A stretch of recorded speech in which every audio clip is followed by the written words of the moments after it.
الرحمن الرحيم. إلى السيد كولين ستيوارت، نحن ممثلي فعاليات المجتمع المدني الصحراوي المعتصمين من أمام ثغرة القرقرات غير الشرعية، نسائلكم وللمرة الثالثة عن وجود مجموعة من الجرافات شرق الثغرة، والتي لم تقدموا لنا ردا على ما تقوم به، ونؤكد لكم على أن التهديد بالمنطقة يبقى هو سيد الموقف ما دامت موجودة تعمل ليلا وتختفي نهارا. كما ننبهكم كذلك إلى وجود تجمع للقوات العسكرية المغربية في الحظيرة الحمراء المقطعة باللون الأزرق الموجودة شمال شرق الثغرة بمسافة تقدر ب 500 متر.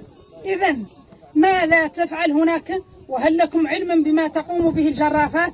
وفي الأخير نحثكم بمواصلة الضغط ودفع البعثة إلى لعب دورها في نزع فتيل تهديد المنطقة.